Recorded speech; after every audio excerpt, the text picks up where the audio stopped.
Hello viewers, मैं त्यागी conceptual electronics में आपका स्वागत करता हूं। और आज इस वीडियो में हम बात करेंगे वर्ल्ड के सबसे यूजफुल कंपोनेंट लेआउट के बारे में।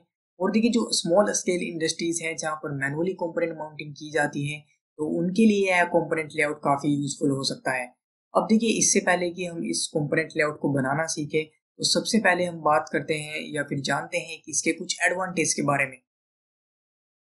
सबसे पहला एडवांटेज है कंपोनेंट माउंटिंग में होने वाली गलतियों को ये कम करता है। अब देखिए, गलतियां होने के चांसेस जो सबसे पहले रहते हैं वो रहते हैं लिंक वायर्स में। लिंक वायर्स में होता ये है कि कई बार लिंक वायर देखिए एक छोटा कंपोनेंट है और पीसीबी में सबसे पहले इसको माउंट किया जाता है। तो कई बार होता ये है कि यह जो लिंक वायर है इस तरह के कंपोनेंट लेआउट में हमको ढूंढना पड़ता है। यहाँ पर लिंक वायर लगा हुआ है, इसको बहुत सावधानी से हमको देखना पड़ता है, तो इसमें काफी समय खर्च होता है। लेकिन इस कंपोनेंट लेआउट की यदि हम बात करें तो इसमें लिंक वायर्स को रेड पेन से दिखाया गया है, और रेड पेन से दिखाने की वजह से इस लिंक को हम आसानी से देख सकते हैं अपने कंपोनेंट लेआउट में। अब देखिए, इसमें गलतियों के चांसेस नहीं रहेंगे, यानी कि लिंक वायर छूटेगा नहीं कोई भी, चाहे कितना भी छोटा कंपोनेंट हो। अब दूसरा जो गलतियों के चांसेस रहते हैं वो रहते हैं रेजिस्टर्स को लेकर के। अब देखिए, जो रेजिस्टर है वो भी एक छोटा कंपोनेंट है और लिंक वायर के बाद इसको माउंट किया जाता है, जो हॉरिजॉन्टल रेजिस्टर्स की मैं बात कर रहा हूँ। तो इसमें भी देखिए सेम प्रॉब्लम आती है कि रेजिस्टर्स को हमको ढूंढना पड़ेगा, कहाँ कहाँ पर बहुत सावधानी पूर्वक हमको ढूंढना पड़ेगा। लेकिन इस कंपोनेंट लेआउट की यदि हम बात करें तो इसमें हमको जो रेजिस्टर्स हैं उनको ग्रीन पेन से दिखाया गया है। अब ग्रीन पेन से दिखाया गया है कि यानी कि हम इन रेजिस्टर्स को आसानी से देख सकते हैं कि कहाँ कहाँ पर रेजिस्टर्स लगे हुए हैं, यानी कि इनको हमको ज़्यादा ढूंढना नहीं पड़ेगा। इससे हमारा बहुत ज़्यादा समय बचेगा और गलतियों के चांसेस भी कम रहेंगे। दूसरा एडवांटेज है कि यह कंपोनेंट माउंटिंग के प्रोसेस को फॉलो करने में हेल्प करता है। अब देखिए, कंपोनेंट माउंटिंग के प्रोसेस की यदि हम बात करें तो सबसे पहले हम अपनी पीसीबी में लिंक वायर्स को माउंट करते हैं, उसके बाद हॉरिजॉन्टल रेजिस्टर्स को हम माउंट करते हैं, और उसके बाद नंबर आता है बाकी के कंपोनेंट्स का। तो यानी कि कुछ हद तक ये कंपोनेंट माउंटिंग के प्रोसेस को फॉलो करने में हेल्प करता है। हालांकि देखिए, जो कंपोनेंट माउंटिंग का प्रोसेस क्या है कंप्लीट, उस पर जरूर मैं एक वीडियो बनाऊंगा, तब हम इसके बारे में ज़्यादा डिटेल में बात करेंगे कि कंपोनेंट माउंटिंग का प्रोसेस क्या है। तो चलिए चलते हैं नेक्स्ट एडवांटेज की तरफ।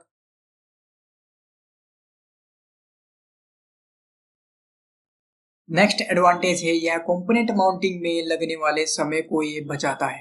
अब देखिए, सबसे पहले यदि हम इस कंपोनेंट लेआउट की बात करें तो ये कंपोनेंट माउंटिंग के प्रोसेस को फॉलो करने में हेल्प करता है, यानी कि यहाँ से हमारा कुछ समय बच जाएगा। अब दूसरा यदि हम बात करें तो लिंक वायर, देखिए इस कंपोनेंट लेआउट में हमको लिंक वायर्स को ढूंढना पड़ेगा। इस कंपोनेंट लेआउट में हमको लिंक वायर आसानी से हम इसमें देख सकते हैं। दूसरा जो समय ज्यादा खर्च होता है वो होता है और रेजिस्टर्स में। अब देखिए, जो रेजिस्टर्स हैं इसमें हमको ढूंढना पड़ेगा और रेजिस्टर्स में बहुत ज़्यादा समय खर्च होता है। लेकिन इसमें इस कंपोनेंट लेआउट में हम रजिस्टर्स को आसानी से देख सकते हैं। यानी कि यदि हम ओवरऑल कंप्लीट कंपोनेंट माउंटिंग की बात करें तो इसके मुकाबले, इस कंपोनेंट लेआउट के मुकाबले इस कंपोनेंट लेआउट में कंपोनेंट माउंटिंग करते समय काफ़ी समय बचेगा। और देखिए, यही रीज़न है कि यह स्मॉल स्केल इंडस्ट्री जहाँ पर मैनुअली कंपोनेंट माउंटिंग की जाती है, तो उन के लिए यह कंपोनेंट लेआउट काफ़ी यूजफुल हो सकता है। तो चलिए चलते हैं नेक्स्ट एडवांटेज की तरफ। नेक्स्ट एडवांटेज है इस कंपोनेंट लेआउट को हम अपने अकॉर्डिंग कस्टमाइज कर सकते हैं। अब देखिए, कस्टमाइजेशन का मतलब क्या है कि कई बार आपने देखा होगा कि एक एक प्रोजेक्ट की पीसीबी को हम दूसरे प्रोजेक्ट में यूज करते हैं, यानी कि उसके कुछ कंपोनेंट्स को हमने हटा दिया या फिर कुछ कंपोनेंट्स को हम यूज करके या फिर कुछ कंपोनेंट्स को हम चेंज करके उनकी वैल्यू को चेंज करके हम दूसरे प्रोजेक्ट में यूज कर सकते हैं। तो इसमें देखिए, ये चीज़ें हम आसानी से कर सकते हैं। अब जैसे मान लीजिए मुझको इस अभी मैं फिलहाल देखिए इसको एक प्रोजेक्ट मानता हूँ, इसमें मैंने यहाँ पर वैगो यूज किया है, लेकिन यहाँ पर इसमें मैंने बर्च पिन को यूज किया है। तो इस कंपोनेंट लेआउट में मुझको सॉफ्टवेयर में ही चेंज करना पड़ेगा, लेकिन इसमें मुझको सिर्फ पेन यूज करना है। तो इसमें आसान रहेगा चेंज करना, कस्टमाइज करना। तो ये एक बड़ा एडवांटेज है।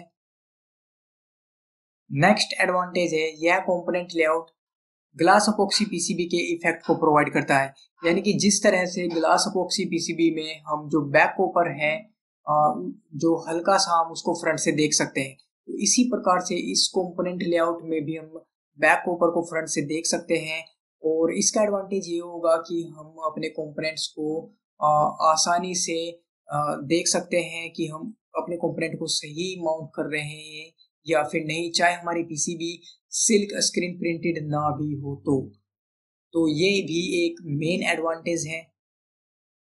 चलिए अब देखते हैं इस तरीके के कंपोनेंट लेआउट को बनाए कैसे। तो इस तरीके के कंपोनेंट लेआउट को बनाने के लिए सबसे पहले हमको इस तरीके की ड्राइंग को हमको क्रिएट करना है। और इस तरीके की ड्राइंग को क्रिएट करने के लिए देखिए हमको तीन चीजों की यहाँ पर जरूरत पड़ेगी। पहला तो जो बैक पेपर है उसकी जेरबर फाइल को हमको क्रिएट करना है, दूसरा जो ड्रिल्स है उनकी हमको ड्रिल फाइल की जरूरत पड़ेगी, और तीसरा हमको जो आउटर बाउंड्री है यानी कि एज कट लेयर है उसकी जेरबर फाइल को हमको क्रिएट करना है। और देखिए इन तीनों फाइल्स को क्रिएट करने के लिए आप जो भी सॉफ्टवेयर यूज करते हैं पीसीबी डिजाइनिंग के लिए, तो या फिर जिसमें भी आपने अपना प्रोजेक्ट बनाया हुआ है तो उसको उस सॉफ्टवेयर में आप यूज करके इन तीनों फाइल्स को आप जनरेट कर सकते हैं। अब देखिए मैं कई कैट सॉफ्टवेयर यूज करता हूँ पीसीबी डिजाइनिंग के लिए और उसी में मैंने अपना ये प्रोजेक्ट बनाया हुआ है। तो मैं कई कैट सॉफ्टवेयर को ओपन करता हूँ। अब देखिए ये रहा मेरा जो पीसीबी का डिजाइन है, ये भी मैंने बनाया हुआ है, तो इसको भी मैं ओपन करता हूँ। अब देखिए जो पीसीबी डिजाइनिंग मैंने बनाई हुई है तो इन तीनों लेयर्स को, इन तीनों फाइल्स को हमको क्रिएट प्लॉट करना है। जेरबर फाइल्स को हमको प्लॉट करना है, तो यानी कि प्लॉट मेन्यू सेक्शन को ओपन करेंगे तो बैक पेपर का जो जेरबर फाइल है उसको हमको क्रिएट करना है। तो यहाँ पर बैक पेपर हमने सेलेक्ट करना है और दूसरा एज कट लेयर हमको सेलेक्ट करना है। और यहाँ पर ध्यान रहे कि जेरबर सेलेक्ट किया हुआ हो और इसको प्लॉट करा देना है। तो देखिए दोनों जो लेयर्स हैं उनकी जेरबर फाइल्स यहाँ पर क्रिएट हो चुकी है। जो भी आपने आउटपुट डायरेक्टरी दे रखी है तो वहां पर जाकर के सेव हो चुकी है। अब इसके बाद हमको ड्रिल फाइल चाहिए, तो यहाँ पर जनरेट ड्रिल फाइल पर हमको क्लिक करना है और यहाँ पर आपको जनरेट ड्रिल फाइल पर क्लिक करना है।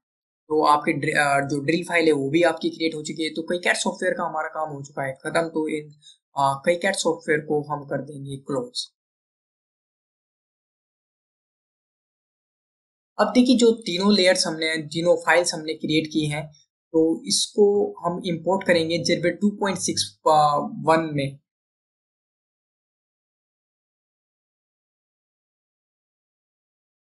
जेरबेट 2.6.1 सॉफ्टवेयर को ओपन करेंगे।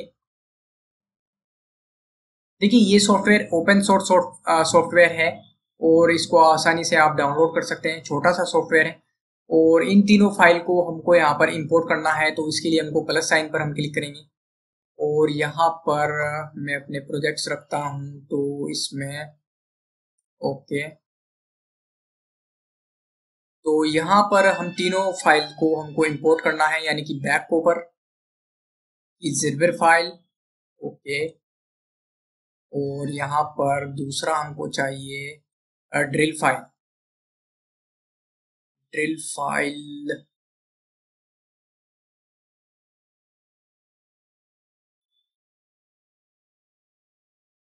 ओके। तो ड्रिल फाइल भी हमारी आ चुकी है। और एज देखिए एजिस हम यहाँ पर इसमें भी देख पा रहे हैं, तो एज कट लेयर आप इंपोर्ट कर लें।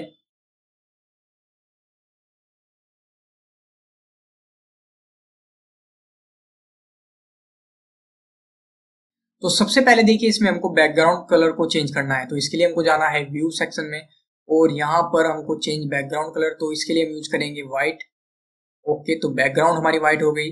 अब हमको जो बैक पेपर है इसको हम हल्का सा ग्रे यूज करेंगे।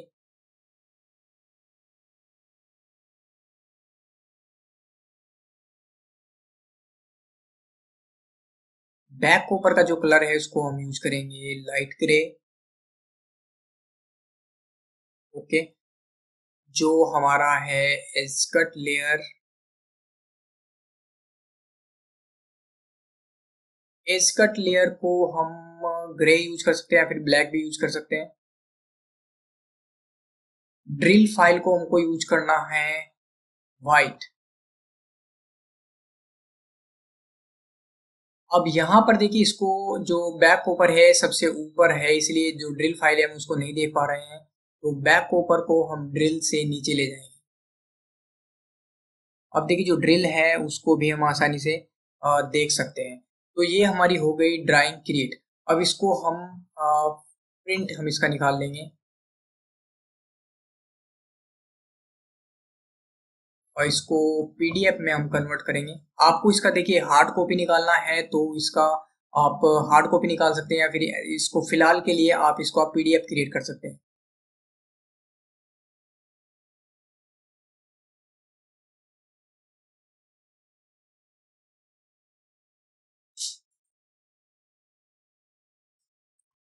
इसको सेव कर देते हैं प्रोजेक्ट।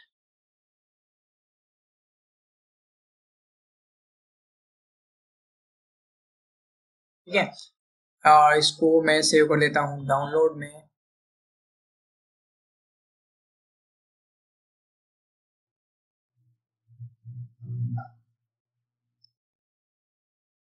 अब देखिए जो हमारी प्रोजेक्ट की ड्राइंग थी वो क्रिएट हो चुकी है, तो इसके लिए इसको मैं कर देता हूँ क्लोज। चलिए अपनी प्रोजेक्ट की जो ड्राइंग है उसको हम ओपन करके देखते हैं।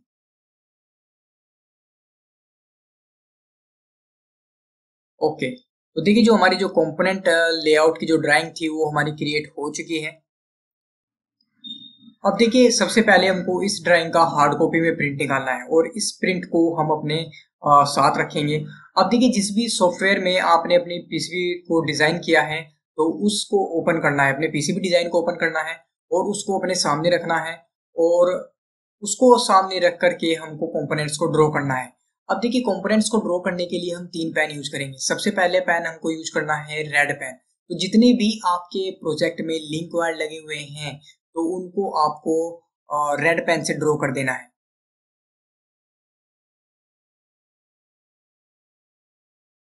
इसके बाद हम यूज करेंगे ग्रीन पेन। तो जितने भी आपके पीसीबी प्रोजेक्ट में हॉरिजॉन्टल रजिस्टर्स लगे हुए हैं तो उनको हम ड्रॉ करेंगे।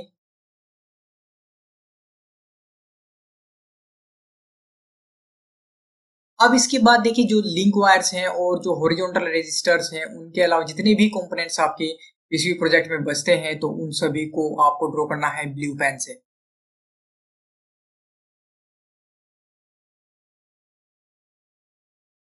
अब देखिए नेक्स्ट इसमें हम एक चीज कर सकते हैं कि जितने भी आपके लिंक वायर्स आपकी पीसीबी में लगे हैं और जितने भी रजिस्टर्स आपकी पीसीबी में लगे हैं उनकी संख्या हम लिख सकते हैं।